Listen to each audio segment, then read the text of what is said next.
हम नहीं चाहते हमारे घर में, हमारे समाज में भी एक ऐसा रतन पैदा हो जो समाज की सेवा के लिए हो, ऐसी बेटी पैदा हो, ऐसी वीरांगनाएं पैदा हो जो समाज को आगे लेकर के जाए, जो समाज पे अच्छा प्रभाव पड़े।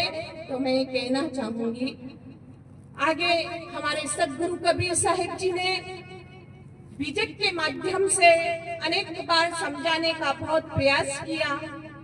उन्होंने समाज को एक प्रेरणा दी है और आपने दो ही बात मैं कहना चाहूंगी कि प्रेम और कर्म के ऊपर बहुत ज्यादा विशेष जोर दिया। साहिब कहते हैं, मास असारे शीतल बिरोली, बोयन सातो बीज बिरोली। सदगुरु कबीर साहिब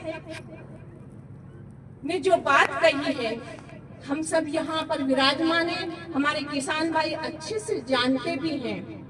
साहिब कहना क्या चाहते हैं, इसके माध्यम से साहिब ने कितनी सरलता से हम सबको समझा दिया है।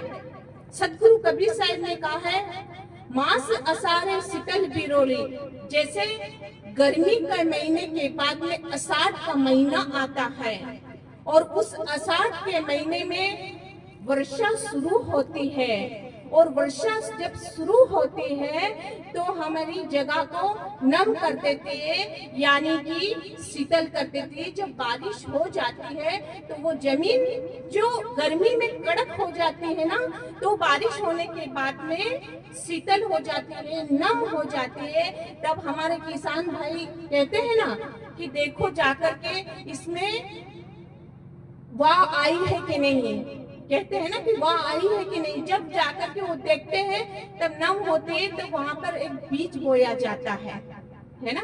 जब बीज बोते हैं, बीज इसी के माध्यम से सदगुरु कबीर साहिब ने बड़ी सरलता से समझा दिया है। सदगुरु कबीर साहिब कहते हैं कि 84 लाख योनि भटकने के बाद में मानव शरीर मिलता है, और इस मानव शरीर मिलने के बाद में ये जीव अपने कर्म का बीज को बोता है।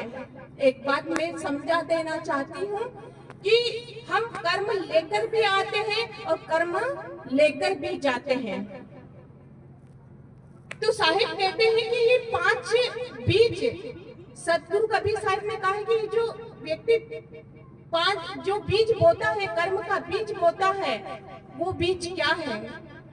ये 5 विषयों में व्यक्ति अनता और ममता रखने से, ये 5 विषय जो साहिब ने कहा है कि ये 7 विषय है, ये 7 विषय है क्या, इनको समझना पड़ेगा। ये 7 विषय हैं, शब्द स्पर्श, रूप रंग, मन रस, मन अहंकार, ये 7 विषय हैं। इन 7 विषयों में अमता और ममता करने से ही हमारे कर्म बनते हैं। जब ये 7 विषय की साहिब ने बात करी है कि शब्द स्पर्श रस रूप रस मन और अहंकार, ये 7 विषय हैं, है ना। तो ये 7 विषय कैसे बने? आंख का क्या देखना है, आंख से हम क्या देखना चाहिए और क्या देखते हैं, कान से क्या सुनना चाहिए, क्या सुनते हैं, जीभ से हम स्वाद लेते हैं, है ना। तो और मन और अहंकार, यही बंधन का कारण है। और ये